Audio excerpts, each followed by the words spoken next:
Okay, so for this week's assignment, I have a manufacturing company in Mooresville, North Carolina that employs 200 people.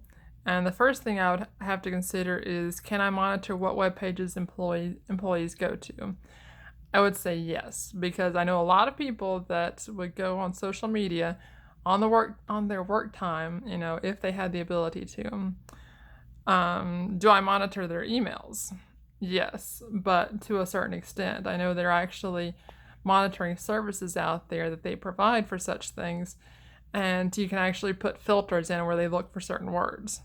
So I would probably do that. Otherwise, you're gonna be sitting there going through a lot of monotonous emails and really wasting your valuable time. Um, do I have filters on individual computers or servers?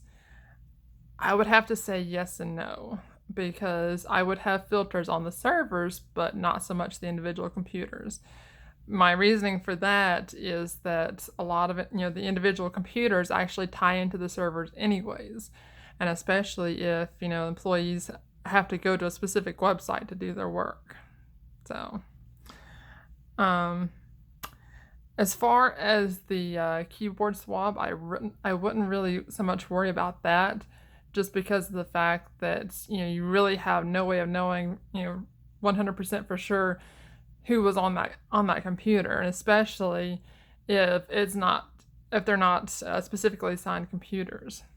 And even if they are, you never know when somebody could have gotten in on that computer, even if it wasn't their assigned computer.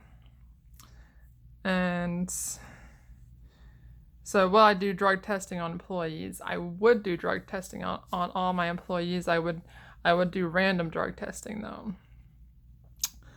Um, do I worry about the cost of drug testing? Not really, because honestly, a lawsuit could be a lot more expensive if somebody sued the company because they were injured while on the job because of somebody who was high on drugs. So, um,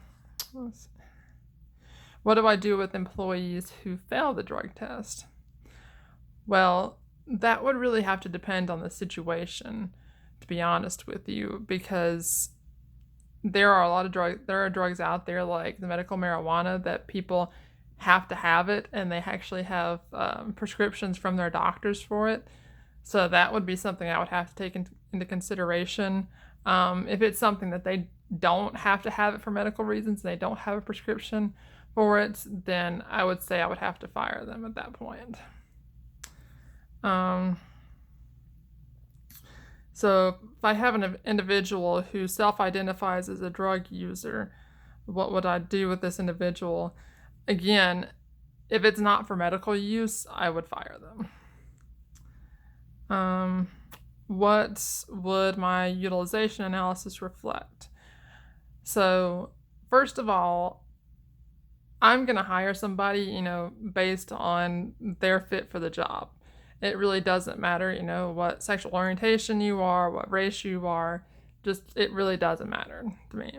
But if I had to make a guess as to what my analysis would be, I would say probably 60% minorities, and then another 20% for white female and 20% for white male.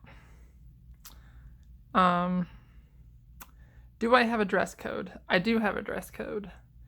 My dress code would be a polo shirt that has to be tucked in with jeans and steel-toed boots. And if you have long hair, the long hair has to be kept pulled back. Also, for men, if you have a beard, the beard has to be kept trimmed within an inch or so. Do I allow politics or religion to be discussed?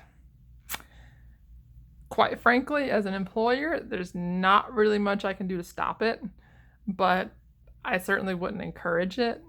One thing I would say is that I would have a strong non-discrimination policy.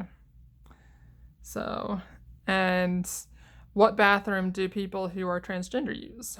I would have a unisex bathroom for people who are transgenders. That way it appeals to everybody. So, thank you so much. I hope you guys enjoy, and really hope that makes you want to come work for me.